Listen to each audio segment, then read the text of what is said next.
আরাফার দিনের রোজা নিয়ে আমাদের দেশে প্রতি বছরই গন্ডগোল বা মত পার্থক্য দেখা দেয়, কোন দিন রোজা রাখবো। এটা কি হাজিরা অবস্থান করছে ওই দিন, নাকি আমি যে দেশে আছি সেই দেশে যখন জিলহজের 9 তারিখ হবে। তো এটা নিয়ে উভয় পক্ষেই দলিল আছে, যুক্তি আছে, দুই মতেরই সপক্ষে আলেমদের বক্তব্য আছে।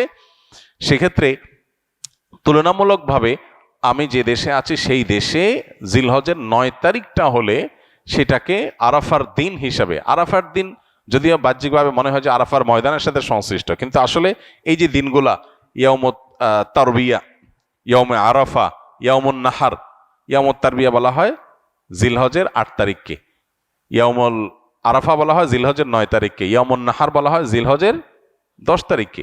এখন এই নামগুলো যদিও হাজিদের হজের সাথে রিলেটেড, কিন্তু হজের বাইরে যারা আছে তাদের জন্য আপনার ফিকহের কিতাবগুলোতে বিভিন্ন দ্বীনি কিতাব পুস্তকে ইয়াউমে তারবিয়া, ইয়াউমুন নাহার বলা হয়েছে। এর মানে এইটা না যে হাজিদের সাথে মিল করতে হবে, যে দেশে যেটা হবে সেটাই প্রযোজ্য হয়। তো সেই আলোকে ইয়াউমে আরাফা আপনি যেখানে অবস্থান করছেন সেখানকার 9 তারিখ হিসাব করে রোজা রাখতে পারেন।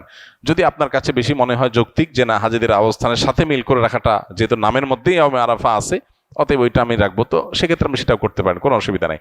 কোনো কোনো রেওয়ায়েতের আলোকে জিলহজের প্রথম 9 দিনের প্রত্যেক দিন রোজা রাখা উচিত, কারণ মামিন আইয়ামিন আল আমালুস সালিহু ফিহিন্না আহাব্বুলিল্লাহ মিন হাযিহিল আইয়াম, বুখারীর হাদিস রয়েছে। এই দশকটাতে এমনি নেকামল করা উচিত। অতএব নফল রোজা আপনি প্রথম সবগুলো দিন রাখতে পারেন, তাহলে আর কোনো ইখতিলাফের ঊর্ধ্বে এমনিই উঠে গেলেন।